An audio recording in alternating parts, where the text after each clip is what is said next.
All right, what's ripening, everybody? This is part 3 of this little mini series, and what I want to show you now is how I'm developing my mango grove. And a lot of you are probably looking in here going, where is the mango? I don't even see it. Well, the mango trees are my main long-term species in this system, but what I'm actually doing is incorporating lots of other things like bananas and cassava and pumpkins and collard greens and turmeric and pigeon pea, sugar cane into my system, because I can produce a lot of food while I'm waiting for these trees to grow up. Here's some Seminole pumpkins. These are all my turmerics that are coming up. I'll show you how they're organized. If you look down the row, you might be able to see they're all starting to pop. Turmerics are coming up, and I'm keeping my open pathway. So again, I always talk about access. Make sure you always have a pathway to get to things, because believe it or not, when your tree grows up, there might be something to harvest, and it's really cool if you can get to it instead of stomping all over your valuable plants. So keep access in mind. So we're going to walk through here. Some of these mangoes I've already harvested, like that's the rosy gold. That one's already been done for the year. Some of them didn't fruit very well. This one's Ugly Betty. We've harvested most of that out. Jakarta, first time, or no, Pickering. Actually, I just finished harvesting Pickering too. I'm starting to learn. I have 60 varieties in here, so it's taken me a while to learn all of them. Check this honker out. That's Jakarta. Pretty sure that's Jakarta. Got the bananas in here. So this time of year when it starts to rain is when everything really starts to pop.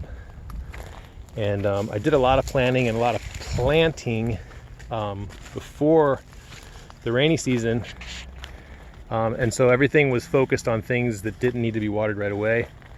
So like turmerics, these are a rhizome. They're just going to be dormant until they come up. Same thing with lemongrass. Because I have a decent soil setup here, I was able to just stick cuttings in, and most of them took. There were a few that didn't make it, so I just had to come back with new cuttings and put them in. But you'll see I've got my taros down the line. There's a little baby banana that's starting to sprout up. There's cassava in the back. And this is all just a midline. This is just down the middle between my tree rows. I had space. I'd rather occupy it with stuff I want than fight things that I don't want from being here. This is canna lily. I have this planted down the line so I can cut it and cast it onto another plant that needs it more than something else. Yeah, it's pretty much popping. So for those of you that are wondering, this middle planting is about I think I started it like 6 months ago, but a lot of it's been put in recently. The trees, like this tree here, I planted before Hurricane Irma, and it was knocked down to just a stump that stuck out of the ground. A lot of these trees are in that 3 to 4 year old range on this side of the grove. And then as you move that way, they get younger. So there's some that are only 2 years, there's some that are only 1 year, and then there's like 2 left that I just planted like earlier this year. If you look down the 2 sides, you'll see my Mexican sunflower that I've been cutting pretty often. This time I placed it along the edge, and at the time it was really leafy and it was covering the grass, but you can see it broke down pretty fast. So I kind of need to help it out a little bit. What I'm doing down this midline is keeping my grass high for now. I'm gonna let it go nice and bushy, cut it with my bush hog, and then I'm gonna rake it to the sides. And hopefully that raked grass is gonna smother what's coming in on these edges. And that's something I'm just experimenting with. Over the years before this, normally I run a string trimmer down the edges and I mow more regularly. But this year I'm experimenting a little bit more with growing my own biomass, or growing my own fertilizer, if you want to say it that way. But if you stand back, let me see, if I stand back, you can kind of see the pattern. Row of mangoes, Tithonia down the alleyway. And then what I've done here, let's see if I can find that on my screen. Ice cream bean, coconut. Ice cream bean, coconut. Ice cream bean, coconut. So I have I put coconuts in here, and it may or may not be the best idea, because I know they're going to shade. the mangoes at some point, but I put them in really sparsely, like 40 feet apart. So if they're gonna have an effect on a tree, it's not gonna be a major effect. At least that's the idea. And the variety of coconut that I have planted in here is called Green Nino. And when I saw the Green Ninos at Chapman Field, they were pretty petite little palms. They weren't like big, massive ones. So I wanted to plant them in here because I figured they'd have the least impact on the rest of the planting. But we'll see. I'm open to taking them out or moving them if I need to. Not afraid to make mistakes and recognize them and move on and adapt. I have been putting these pineapples in last year, and quite a few of them are fruiting and growing a lot of pineapples now, which is pretty sweet because I love pineapples. My kids love them. When we have too many, we dehydrate them, and if you ever had actually ripe pineapple that's been dehydrated, that'll blow your mind. Absolutely blow your mind. So here's another, there's my broad blade. I got more to say about that, but I'll keep that for another video. Here's another bed with a more established cassava, different type of turmeric, different type of bananas. Mangoes are the main species. And you can see what I did, if you've been watching me for a while, like this row used to be huge, massive clumps of blue java, and there's still, like way in the back, you'll see there's a rack there. I just harvested one that was like right here. I thinned those back really hard because they were taking over. They were getting too intense. And what I found is that I really need to be better at maintaining my bananas. So now you'll see that I have a lot of these thinned out pretty hard to where there's not much left. Like this used to be just like complete crazy dense rainforest jungle. Now I'm getting really specific about keeping the mother and the daughter, and I'm kind of liking to keep just 2, maybe 3, but 2 is kind of my magic number right now, because I don't want these to canopy over my coconut, or not my coconuts, my mango trees. And what's happening, these are some of my younger trees. They're smaller. What's happening at the front of the planting, I'll walk up there, is that the trees are already growing in and they're getting pretty good size. The ones that are 4 years old now, I'll show you up here, have been fruiting for several years, and the bananas are kind of on their way out. So I've started to thin them back more aggressively, and you'll see, like, you know, some of them are starting to grow back a little bit. These are some of my larger mango trees. These bananas are coming out. And so what's gonna happen is the bananas that are within the line are gonna come out, and I'm gonna let the mangoes have their space. But what I've done to supplement that is I started a new planting down the midline.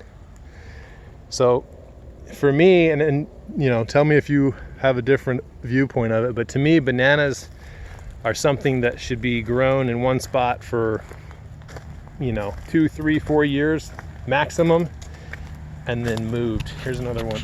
There's a little sprouty. But you'll see, like, my bigger mango trees, like this is a sweet tart here. I pretty much, I took this banana down to nothing, and it still popped up and made a little tiny rack. But by the end of this summer, you have to understand that already once I've pruned this tree. This tree was twice as tall. I've already pruned it once this season. Same with this one. Took it out, took it in. So these were already almost touching, these mango trees. By the end of the summer, it's going to do it again, and I'm going to prune it again. But at some point, I'm going to need that space. Maybe not need it for sunlight, but I might need it for airflow. You know, mangoes have a tough time here with the high humidity, and so having some good airflow around your mangoes is pretty key. So what I'm going to do is start to remove some of the bananas. The Lucena, some of these I planted a long time ago, and they just kind of took forever to start. So there's not that many in the system. But these guys, the nice thing about them is they're so feathery, they don't really make a lot of shade. So they don't really bother me. And they're easy to prune. You just snap them. You know, it's like pretty simple. It's not that big of a deal. They make mulch.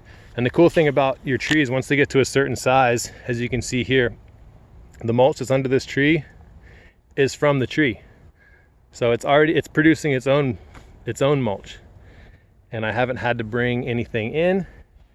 And if I needed something, like, I have these kinds of understory plants, I can cut these down low and add them, or I can cut these down low and use them on the bananas, or I can cut them down low and use them on a new planting somewhere else. But once they get to a certain size, they actually mulch themselves. And that's a pretty cool thing. This is a Harvest Moon. This is one of the bigger mangoes we have on the property. We just had one the other day and it was absolutely mind-blowing. Definitely an underrated mango. Here's my lemon meringue, the PPK. Most people have heard of that one by now. Came from Myanmar, and this one you can see where I've pruned it, and now it's just pumping out all these new branches. Hopefully you can see that. So the tip pruning and that's all pretty important to get a good structure out of your tree. I'm probably going to come in here and take some of the middle out of here because I like to make sure that I have plenty of airflow in my trees. Yeah, so that's kind of a run through on the mangoes. I know I didn't talk too much about specific varieties, and I probably should, and maybe we will in another video. So if you got something specific you want to see or hear about, let me know. And otherwise, that's what's going on here, and stay tuned for the next one. We'll look through some of my food forest. So that was all agroforestry. Let's look at food forest next. One more quick thing. So if you saw my other video where I moved all the pineapple plants, the coconut plants, this is where they were. These are the holes where the coconuts were planted. They were creating a nice canopy over these pineapples. And what we're at now is about, 20% into these guys getting ripe. They're starting to change colors a little bit, partially because now they're in full sun, so they're getting a little sunburned, but partially because they're pretty full on, pretty full size. We gotta check this guy out. I'm proud of this one. Look at that mohawk. So you can grow pineapple in Florida quite well in the ground or in a pot. That's personal preference. The way I like to do them is I like to have these oyster plants in between them. I think it fills up the space and it helps to keep the weeds out of them. It's all about occupying space. You can also interplant with the turmeric if you want. This turmeric's actually old from before I had the pineapples. This is turmeric that we never got out of the bed, so it just regrew. But pineapples are a win. Get them in there.